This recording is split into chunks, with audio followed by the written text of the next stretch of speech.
There are times after heavy rains when the water must be removed from a construction site in order to continue work. Dewatering without removal of the sediment pollutes our lakes and streams. There are products and techniques that remove most of the sediment so cleaner water is discharged from the site. Using dewatering bags is one option. Water is pumped into the dewatering bag and the bag acts as a filter to remove sediment, resulting in cleaner water discharge to the storm drains. Another option is construction of a dewatering area on your site. You could do this in several ways, making a small pit or a trap that the water would sit in, and given enough time all of the debris will settle to the bottom, leaving clean water that can be discharged.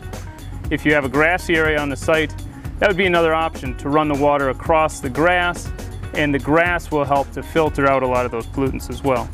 Sometimes you may use all three of those techniques at the same time. So when pouring concrete, the concrete has a lot of chemicals in it that are really damaging to the environment. And the concrete that's actually poured here that's plastic isn't going anywhere. And that's not really what we're concerned about.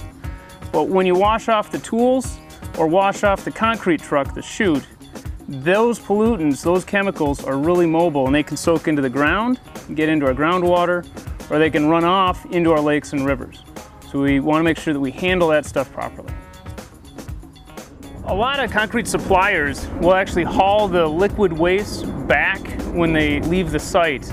They have systems on the truck to clean off their chutes and equipment and recycle that water with all the waste in it. Sometimes if you're doing a small operation, you might be mixing stuff by hand and you don't have that concrete supplier, in which case you have to find a different way to manage those liquid wastes when you're cleaning up your equipment. One good rule of thumb is to only mix as much as you need, and think about keeping your quantities small and really conserving the amount of water that you use, and limit the amount of liquids that you have to deal with. So if you have a lot of liquid concrete wastes on your site that aren't being hauled off by the supplier, you're going to need to deal with those somehow.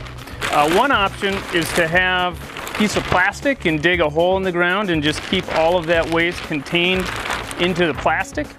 A product that kind of does that for you is called the Out Pack. It's really just a cardboard box that folds up nice and small when you don't need it, but then as soon as you're ready to use it, you can open it up, put in the liner, and you really have a nice containment space for your liquid concrete waste. So the advantage is here, it stores nice and small before you're going to use it. Another option would be to just buy a plastic kiddie pool or something like that, and again, put all of your liquid waste in there. Either of these options, you're going to have to somehow deal with those liquid wastes in the long run. If it all evaporates out and you have cured hardened material in the bottom, great, that's easy to deal with. You can just bag this up and put it in the dumpster or dispose of it that way. If it is a liquid and you have to get rid of it, you're going to need a contract with a waste hauler who deals with liquids. Commonly, the services bathroom sanitation facilities, those can also deal with these sorts of liquid waste, so that would be one option. Although your site may be small, the cumulative impacts of pollutants from improperly managed construction sites contributes to the degradation of our lakes and streams. Do your part to keep the pollution on your site and out of our waters.